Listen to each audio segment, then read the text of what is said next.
good morning.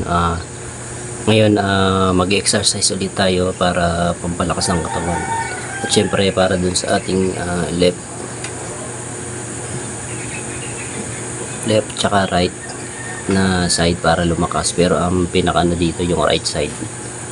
Medyo mahina yung aking right side kaya kailangan natin palakasin. Pero sa ngayon naman may improvement na So mag-exercise muna tayo.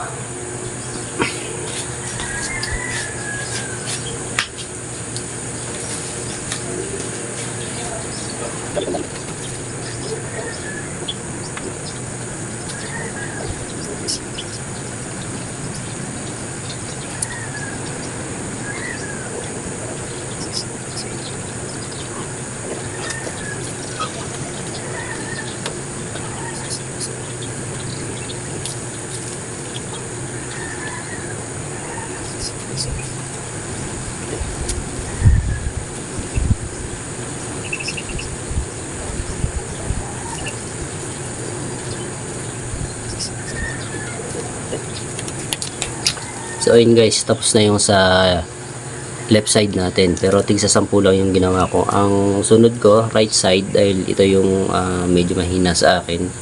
Ang gagawin naman natin, dadagdagan natin ng repetition. Kumbaga dito sa kabila 10, dito sa kabila dudubli natin, gagawin natin 20.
Plus 1, 2, 3, 4, 5, 6, 7, 8, 9, 10, 11, 12, 13, 14, 15, 16, 17, 18, 19, 20. Ayun guys, bali 20 reps nga yung ginawa ko dito sa right side ko dahil dito yung mahina, kaya kailangan ko palakasin. Nga pala nakalimutan kong sabihin na bali nagkaroon ako ng mild stroke, kaya kailangan natin siyang i-workout para maibalik sa dati yung lakas ko. Sa ngayon medyo may improvement naman na siya dahil matagal-tagal na naman na lagi akong nag-exercise ng ganito. Ito yung itinuro ng therapy. Nagti-therapy din ako, pero ang kaibahan lang kasi pagka therapy may kinakabit siya na parang kinukuryente yung aking mga mandaman.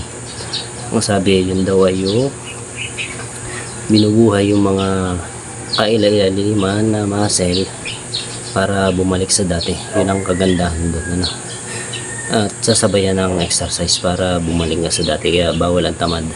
Kaya kung kayo ay nagsasuffer din sa mild stroke, araw-araw lang tayo exercise, huwag po tayo tatamarin para bumalik po tayo sa dati. Yun lang po yung kahit po tinatamad, kailangan tuloy pa rin.